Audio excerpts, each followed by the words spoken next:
26 de abril del año 2021. Gracias por dejarme que entre a su casa, que entre a su trabajo, que entre a su carro, que entre a su taxi, que entre a su vida. Gracias por dejarme que los y las acompañe en estas tardes de pandemia. Soy el doctor Lemer Huerta, encantadísimo de estar con ustedes como todos los días a esta hora a través del aire de RPP Noticias, La Voz del Perú. Ya estamos en la última semana de abril. Cómo ha volado el tiempo. ¿Se acuerda cuando empezábamos justo un lunes, 5 de abril, diciendo primer lunes del mes de abril? Bueno, hoy día es el último lunes del mes de abril. Y la pandemia en nuestro país está muy fuerte, señora. Está muy fuerte. Y el número de contagios, el número de hospitalizados, el número de pacientes en cuidados intensivos, el número de fallecimientos está en récord desde que empezó la pandemia. Récord desde marzo del año pasado. ¿Y en qué irá a terminar? ¿Quién sabe? Lo único que podemos controlar es cuidarnos. Cuidarnos para no convertirnos en un caso de infección. Las vacunas están viniendo muy lentamente. El día de ayer, en el Perú se pusieron 18.246 dosis. Quizá por ser domingo, número bajísimo. Con este número le va a tomar al Perú, para vacunar al 75% de la población, 7.3 años. 7 años. No, pues. Mientras lleguen las vacunas, mientras las autoridades hagan su trabajo, lo que le queda a usted, señor, lo que le queda a usted, señora, es cuidarse y no convertirse en un caso de infección. Su doble mascarilla, la celeste, la quirúrgica, pegada a la piel. Y para que los huecos de los costados y la parte alta queden sellados, una de tela, pero bien ajustada. Como media de nylon, así, bien ajustada, para que se sellen los agujeros. Esa es la manera de protegerse. Donde vaya. Esto no es juego. Ya le hemos dicho tantas veces. El infectado de hoy día, el lunes 26 de abril, va a ser el que llegue a cuidados intensivos en la semana del 21-22 de mayo. Y puede ser el fallecido de la última semana de mayo. Con la familia desesperada. Buscando una cama de UCI, buscando un balón de oxígeno, diciendo que nadie los ayuda. ¿Dónde está el gobierno que no me ayuda? Mi padre se muere, mi madre se muere. ¿Y dónde empezó todo? En un contagio del día de hoy, lunes 26 de abril. Por favor, cuidémonos. Eso está bajo completo control de cada uno de nosotros. Cada uno de nosotros puede controlar si se contagia o no. Su doble mascarilla, evitar los lugares donde está la gente apretujada, no asistir a reuniones en las que hay gente que no vive con usted. Eso está en nuestro control. Y esto de las variantes preocupa muchísimo. Esto de las variantes constituyen el cambio en la regla de juego. Eso es lo que son las variantes. Ha cambiado completamente todo lo que es la pandemia y muchos hablan de pandemia raya 2 con este asunto de las variantes. Y hay una variante que es la variante C como casa, C37. Esta es una variante que ha estado circulando en América del Sur y que ha sido recientemente descrita por científicos peruanos. El doctor Pablo Sukayama está con nosotros. Él es biólogo, doctor en microbiología molecular, investigador principal de genómica molecular de la Universidad Peruana Cayetano Heredia y nos va a explicar todo sobre esta variante, la C37. Pablo, qué gusto de tenerte en el programa. Muy buenas tardes. Doctor Huerta, muy buenas tardes. Un gusto estar con usted. Encantado de saludarte, Pablo. Muchas gracias por compartir tus amplios conocimientos con los oyentes de RPP Noticias. Brevemente, para los que todavía no recuerdan los conceptos básicos, Pablo, explícanos qué cosa es una variante. Una variante es el producto de la replicación natural del virus, ¿no? Cuando el virus genera una copia de sí mismo, digamos el código genético, que es como el manual de instrucciones, y digamos que genera fotocopias de sí mismo, ¿no? Entonces, luego de una serie de fotocopias, en algún momento el mensaje empieza a cambiar ligeramente por un error, ¿ya? Y alguno de estos errores se pierde en el camino porque no le traen ningún bien al virus. Otros se mantienen ahí porque no le hacen nada al virus. Y hay una fracción muy pequeña de cambios, de mutaciones, que por suerte le dan algún tipo de ventaja al virus. Lo pueden volver más transmisible, más fácil de infectar o más letal en algunos casos. Entonces, suerte para el virus. Suerte para el virus. Al final es un proceso del azar. Claro, Pero entiendo. las condiciones seleccionan, ¿no? Y si por cuestiones del azar esto le resulta más beneficioso al virus, entonces estas mutaciones se van a mantener, se van a fijar, se van a expandir, ¿no? Y es así que en los últimos meses hemos visto cómo algunas de estas mutaciones, que ya la combinación de mutaciones refieren a una variante. Varias de estas variantes han aparecido en distintas partes del mundo. En el Reino Unido, unos días después se reportan en Sudáfrica, unos meses después en Brasil, y ahora hay varias más circulando por el mundo que todavía están en investigación. Hay en la India, hay en Nueva York, hay en California, y ahora estamos encontrando algo por aquí en Latinoamérica. Algo que requiere más estudio, pero que claramente es diferente a lo que hemos visto antes. Muy bien. Pregunta. ¿Las variantes son necesariamente o nacen estas variantes necesariamente en lugares en donde el virus se replica sin control, es decir, donde hay muchas infecciones? Sí, justamente ese es el lugar donde se originan las variantes, ¿no? Lo que necesita el virus para aumentar su chance de generar variantes es tiempo, y bueno, ya tenemos más de un año de pandemia, el virus ha circulado por todo el mundo, y espacio, ¿no? Que es darle gente nueva por infectar. Entonces, en Perú, en Brasil y en buena parte de Sudamérica, estas condiciones se han dado, ¿no? Infecciones descontroladas, millones de personas infectadas, y cada una de estas personas es una posible fuente de variantes. Entonces, apareció en Brasil y es así como puede aparecer en otro país de la región. Claro, de lo cual no hay nada que sacar pecho, ¿no es cierto? De decir, acá ya tengo mi variante, decir mi variante peruana. De eso no hay que sacar pecho. Al revés, habría que avergonzarse, Pablo.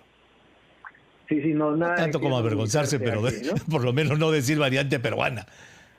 Pero al menos bueno saber, ¿no? Tener la capacidad de identificarlas en el Perú, y eso ya es bastante, ¿no? Que al menos está haciendo el esfuerzo de hacerles el seguimiento y al menos podemos identificarlas. Pero creo que coincidimos, creo que te escuché en la mañana decir, a esto no se le debe llamar variante peruana.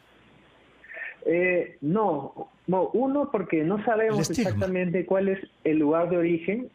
O sea, creemos que ha sido en Chile, en Perú o en algún otro lugar de la región. Pero claro, como dice, hay un estigma asociado a eso, ¿no? Cuando al comienzo de la pandemia se habló del virus chino, ¿no? Eso vino con una cierta carga política y un poco racista, ¿no? Entonces genera estigmatización y genera perjuicios para la gente que identifica estas cosas, ¿no? Y de alguna manera de poner todos estos nombres se penaliza un poco a los países que hacen el esfuerzo de identificarlos, ¿no? Y no debería de ser así. Correcto. Entonces no nos peleemos con Chile por el origen de esta variante. Llamémosla entonces C37. Ese es el nombre de esta variante, mi querido Pablo. Vamos a tomar una pausa. Cuando regresemos quiero que nos cuentes algunas de las características de esta C37. Regresamos. En la Universidad Peruana Cayetano Heredia.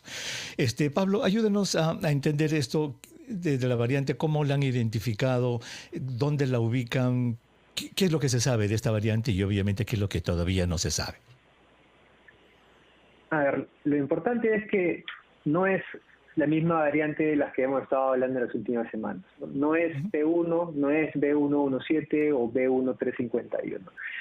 Esta no ha venido de afuera.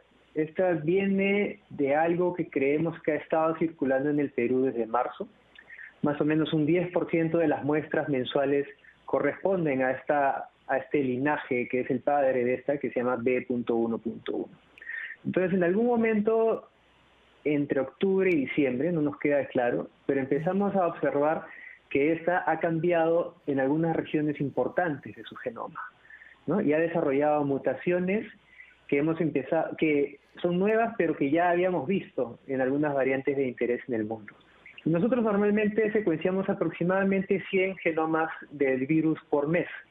Entonces, una de 100 no nos llama mucho la atención, ¿no? Pero en 2021 ya empezamos a procesar nuevas muestras y empezamos a ver que entre enero y marzo casi el 40% de las muestras que habíamos procesado correspondían a esta nueva variante, ¿no? Entonces, ese crecimiento de casi 0% en diciembre a casi 40% en marzo, esa es la primera señal de alerta, ¿no? Que nos dice que hay algo interesante que ocurre ahí. Entonces, vamos a la secuencia del genoma, que hemos podido leer en su totalidad, y empezamos a ver que en posiciones muy específicas del genoma, el virus ha cambiado ligeramente, ha mutado. Y muta, como ya hemos dicho, en partes que ya ha mutado en otras variantes, y además genera nuevas combinaciones en su proteína espiga, que no habíamos visto antes. Entre ellas, unas deleciones, que deleciones le llamamos a que se borran ciertas partes de la proteína, y esto en general llama mucho la atención. A partir de esta secuencia no podemos saber todavía si es más transmisible o si es más virulenta, ¿no? Pero solamente por ver esta serie de combinaciones, sumado al hecho de que muy rápidamente se ha expandido y ahora es casi la mitad de las muestras, eso ya nos sugiere tempranamente que se trataría de una variante más transmisible.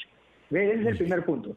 Y lo segundo es que de manera similar hemos visto que en Chile, por ejemplo, se identifica esta a partir de enero y han seguido procesando. Los chilenos tienen mayor capacidad de secuenciamiento que nosotros, y hoy en marzo se ve que aproximadamente el 25% de sus muestras ahora son de esta C37. Y así empezamos a verlo en las últimas semanas. Lo hemos visto en Ecuador, en Argentina, en México, en Brasil, en Estados Unidos, en Alemania, en España, en Francia y hasta en Australia. Entonces, algo raro hay que rápidamente se está expandiendo en Latinoamérica, y es muy posible que de Latinoamérica se haya ya exportado a otras regiones del mundo. Lo que nos queda ahora es monitorear muy de cerca en las siguientes semanas a ver cómo sigue creciendo. Muy bien. Entonces, esta variante, digamos, es una nueva huella digital, para decirlo. Ya estábamos acostumbrados a ver la huella digital que tenía la variante P1, que se originó en Manaos, la P2 también de Brasil, la 351 de Sudáfrica, la 117 de Inglaterra. Ya estábamos acostumbrados a ver esas huellas digitales, por decirte. Lo que ustedes han encontrado es una nueva huella digital. Ahora, sobre el origen, todavía no se sabe, entonces lo has dicho, ¿no es cierto? No se sabe si está en esta zona andina o en la zona de Brasil. No se sabe. ¿Cuándo van a saber? ¿Se sabrá algún día? Por números, lo más probable es que haya sido en Chile o en Perú. Aún no sabemos cuál. Pero siempre existe la posibilidad de que se haya originado en otro país de la región que aún por falta de vigilancia no lo registra y lo haya exportado hacia estos países. Necesitamos más información y necesitamos regresar un poco en el tiempo, procesar más muestras de este periodo noviembre, diciembre, y eso nos dará más información del posible origen y cuándo ocurrió esto. Cuando leímos este asunto de la P1, que es la de Brasil, a ellos les llamó la atención que en diciembre del año pasado, me parece, sí, en diciembre del año pasado estaban en 0, y en un mes, en enero, subió a 60%, que es lo que tú estás describiendo, que casi de 0 han pasado a 40%. Eso significa que esta nueva variante, esta nueva huella digital, pues aumentó en cantidad. En el Perú, entonces, en este momento, cuando el otro día nos dijeron de que la variante brasileña se había encontrado en el casi 40% de un grupo de muestras que se habían evaluado en el Instituto Nacional de Salud, en el que no habían usado el secuenciamiento genético completo, sino una técnica parecida. En tu tweet escribes tú, y está en el documento que ustedes publican, de que eso que se interpretó como brasileño, de repente no era brasileño, sino la C37. Sí, de repente. Es una posibilidad todavía, ¿no? Y como usted ha mencionado, el INS utilizó un método basado en PCR, que es más barato y que les permite procesar un mayor número de muestras por mes. Entonces corrieron este método en muestras de Lima y hace 2 meses nos dijeron que ya 40% de la variante brasileña está en Lima. Pero revisando el patrón de mutaciones de P1, comparándolo con el de C37, que es el nuevo, la predicción es que van a dar el mismo resultado, ¿no? Entonces, lo que se ha identificado como P1 por este ensayo podría ser en realidad C37, y no lo sabemos aún. Justo hemos estado conversando con el INS por estos días, y lo siguiente es que nos van a mandar un set de muestras que ellos ya le han hecho este ensayo. En paralelo, nosotros hacemos el nuestro y ahí comparamos los resultados para ya zanjar esta discusión de una vez. Fabuloso, eso está importante desde el punto de vista científico, entonces se van a corroborar estas muestras y se van a enfrentar entre ellas. Ahora, obviamente, pues es muy temprano para decir si esta variante, la C37, que han identificado en tu laboratorio, Pablo, produce una enfermedad más grave o es causa de que esté atacando a las embarazadas o de que no. Eso ya es terreno de otros especialistas que hagan la correlación entre los cuadros clínicos que se están presentando y la genómica de los virus que están aislando. O sea que no te pregunten pues a ti, Pablo, porque tú no vas a poder responder. A eso me refería, ¿cierto? Porque todo el mundo quiere saber, ¿y esta variante ocasiona esto? ¿Qué es lo que le respondes tú al que te dice, doctor Sugiyama, esta C37 es la causante de todo lo que nos está pasando? Sí, la verdad es que en ciencia y biología es muy difícil dar esas respuestas definitivas, ¿no? Y yo sé que a veces, ahora que me preguntan, ¿no?, la gente o los periodistas, y quieren saber, ¿no?, si es más transmisible, si es más mortal. Y la respuesta que tenemos es, no lo sabemos aún, ¿no? Hay evidencia preliminar que nos sugeriría que es más transmisible. Pero como usted dice, para confirmar esto, ¿no?, para poner números a estas afirmaciones, tenemos que hacer nuevos estudios de la mano de epidemiólogos, de estadísticos, de clínicos, que nos permitan diseñar estudios que respondan a estas preguntas. Y estos estudios, así avanza la ciencia, van a tomar probablemente varias semanas y meses más. Entonces, solamente paciencia y cuidado por ahora, ¿no? Lo primero que hemos hecho es poner una alarma temprana, decirle al mundo, tenemos esto en Perú, hay que estudiarlo más. Y así, de esta manera, como nosotros hemos estado buscando la entrada de B117, P1 y todas las otras, pues que los otros países añadan C37 a su lista para ver cómo se está comportando dentro de su país. Y lo que a mí me dice todo esto, Pablo, es que ustedes, los científicos peruanos, con las limitaciones que puedan tener, con la falta de recursos que puedan tener, son tan capos como los científicos de cualquier parte del mundo. Yo no quiero ni imaginarme todo lo que ustedes harían con los recursos si los tuvieran, Pablo. De verdad, felicitaciones por esto. Muchas gracias. Muchas gracias. Y de eso se trata. Hay motivación y hay mucho talento local, ¿no? Eso es lo que siempre les digo. Lo que no hay es tal vez suficiente apoyo, recursos económicos. Pero algo que nos ayuda mucho es la colaboración científica con otros grupos de todo el mundo, ¿no? No estamos aislados, podemos comparar y discutir nuestros resultados con investigadores de otros países, ¿no? De hecho, esta mañana me estuve reuniendo con el grupo de Brasil, ¿no?, que trabajan con la Universidad de Oxford y son los que descubrieron P1. Y les contaba la historia de C37 y están muy interesados y nos han dicho ya, nosotros les vamos a ayudar a analizarlo en detalle, a hacer unos análisis que nosotros por nuestra cuenta no podríamos hacer, ¿no? Entonces, producto de estas colaboraciones con otras personas del mundo y compartiendo datos de forma abierta es que podemos ir avanzando más rápido. Exactamente. Felicitaciones nuevamente, Pablo, y coincido contigo. Esto no es para llamarle variante peruana, llamémosle la C37, porque no hay nada que sacar pecho de que una variante se haya producido en nuestro país simplemente porque hay un sinnúmero de infecciones. Muchas gracias, Pablo. Un abrazo a la distancia. Encantado, doctor. Hasta luego. Saludos a tus padres. Quiero hacer la aclaración. Pablo Sugiyama es hijo de mis compañeros de promoción, de lo cual sacó pecho. Regresamos con noticias del coronavirus. No, con llamadas telefónicas. Todo lo que viene ya es vuestro, señor, señora. Llamadas telefónicas, preguntas, variantes, vacunas, mascarillas, lo que usted quiera saber. Regresamos.